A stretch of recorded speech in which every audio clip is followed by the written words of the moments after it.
E para a gente falar mais sobre a importância da saúde mental do trabalhador, a gente recebe hoje aqui a psicóloga Idalina Vinuto. Bom dia, seja bem-vinda. Bom dia, Fernanda. Obrigada pela oportunidade. A gente estava comentando antes aqui, né, que é um assunto até um pouco polêmico, né? Porque hoje a gente vê, e aí? Eu tenho que trabalhar, eu tenho que dar conta, eu tenho que me esforçar mais, ser proativo, e aí a gente vem nessa outra onda, né? Nessa outro lado da história. Trabalhadores adoecendo no trabalho.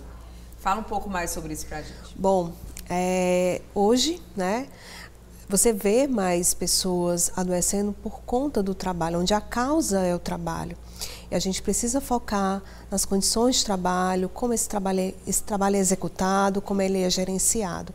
Então, a gente parte dessa perspectiva para poder entender do que as pessoas de fato estão sentindo, de como elas se enxergam dentro desse trabalho. Dar oportunidade para as pessoas falarem com mais autonomia, cuidarem do lazer, né? Dar essa oportunidade para que as pessoas tenham o seu espaço de folga entre um trabalho e outro, entre uma atividade e outra, porque a gente vive nessa hipercompensação, essa hiperprodutividade.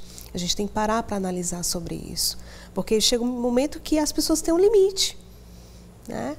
Elas vão precisar de um cuidado, elas vão precisar parar, né? E é importante a gente contribuir para que esse espaço aconteça, essa cultura aconteça do cuidado. A gente já trouxe aqui alguns outros temas, né? Falando sobre, por exemplo, uma lei que garante o direito da desconexão, por exemplo. Porque antigamente, né, assim, há alguns anos, a gente vinha para o trabalho, saía do trabalho, pronto, só ia falar de trabalho quando voltasse para esse ambiente, porque não existia Zap, né? Não existia um e-mail, não existia isso, né? Tinha que realmente aguardar o outro dia para resolver um problema, uma questão, para falar de uma demanda. Hoje não, a gente chega em casa e a gente às vezes é bombardeado, nós mesmos vamos ali mandando mensagem, tentando resolver coisas que a gente não resolveu no expediente, né? E aí talvez esse seja o problema, não existe realmente um espaço entre horário de trabalho e horário de lazer, de descanso, né? Isso. E principalmente para as mulheres, né? Imagina aí, a mulher chega depois de uma carga de trabalho durante o dia e tem que cuidar do filho, da casa, né? E por isso esses números, né? Atendendo esse público, né? As mulheres. E que tem uma lei, né? Que é a Lei 14.457 de 2022, que vai falar sobre a flexibilidade do trabalho, que é um programa, né, que é o Emprego Mais Mulheres, uma forma de incentivar a contratação de mulheres, mas entendendo que essa jornada ela é diferente de um homem, né, tentando respeitar esses limites, tentando entender um pouco de como é que essas mulheres funcionam. Ainda a gente precisa quebrar ainda alguns paradigmas. Não é que a mulher é menos do que o homem, é porque a mulher tem mais do que o homem. Ou seja, a gente tem mais a fazer. Exatamente. Né? É um trabalho que não tem fim, na verdade. Exato. Sai do local de trabalho, vai para casa e se depara com mais trabalho. Isso. Né? E aí, como que as mulheres, né? Porque eu acho que existe talvez um medo, né, de dizer, olha, mas eu tenho direito a isso, né? Eu tenho direito àquilo. Às vezes a gente se cala mesmo e diz, eu vou aguentar, porque senão eu vou ser demitida, vão me dispensar, eu não vou mais assumir esse trabalho. Como que faz diante dessa situação? As mulheres se veem, né, nessas formas de pensar, essas crenças, né, nessas regras, que muitas das vezes precisam ter que ficar horas a mais, precisa submeter, porque um outro homem submeteu e ela precisa fazer isso para não deixar transparecer o receio, o medo, né?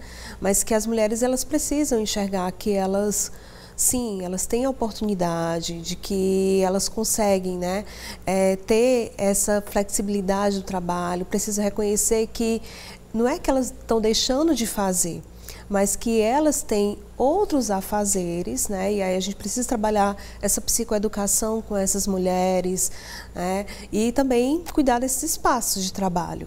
né, permitindo, fazendo com que esses espaços de trabalho sejam realmente cuidadosos com esse público, né? E aí, trazendo um pouco disso também, né? Se a gente for parar para pensar nessa relação, por exemplo, se tem filhos, quando o filho adoece, não é o pai que fica em casa ou que pede dispensa ou que vai atrás de ver com quem a criança vai ficar, né? É de fato sempre a mãe que traz essa coisa. Então, por isso essa preocupação, né?